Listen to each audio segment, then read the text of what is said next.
യുവാക്കൾ രാഷ്ട്രീയത്തിൽ നിന്ന് അകലുന്നു, സാമൂഹ്യ ജീവിതത്തിൽ നിന്ന് അകലുന്നു.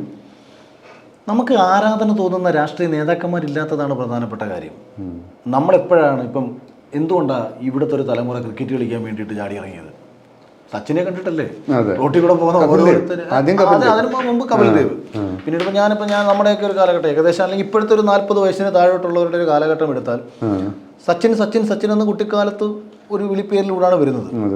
സച്ചിൻ ഇല്ലായിരുന്നുണ്ടെങ്കിലോ, അല്ലെങ്കിൽ ഒരു കപിൽ ദേവ് ഇല്ലായിരുന്നുണ്ടെങ്കിലോ ക്രിക്കറ്റേ ഇഷ്ടപ്പെടത്തില്ല.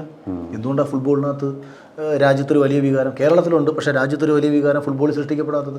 ലോകത്തിന് മുമ്പിൽ പ്രദർശിപ്പിക്കാൻ പറ്റുന്ന, ലോകത്തിൻ്റെ മുന്നിലേക്ക് എത്തത്തക്ക രീതിയിൽ നമ്മുടെ ഫുട്ബോളിനെ കൊണ്ടുപോകാൻ ഒരാളുണ്ടായിരുന്നില്ല. പോർച്ചുഗൽ എന്ന് പറയുന്ന രാജ്യത്തിൻ്റെ ഫുട്ബോൾ കളി കണ്ടിട്ടാണോ നമ്മൾ പോർച്ചുഗൽ എന്ന് പറയുന്ന രാജ്യത്തെ ഇഷ്ടപ്പെട്ടത്? ക്രിസ്ത്യാനോ റൊണാൾഡോയെ കണ്ടിട്ടുണ്ട്.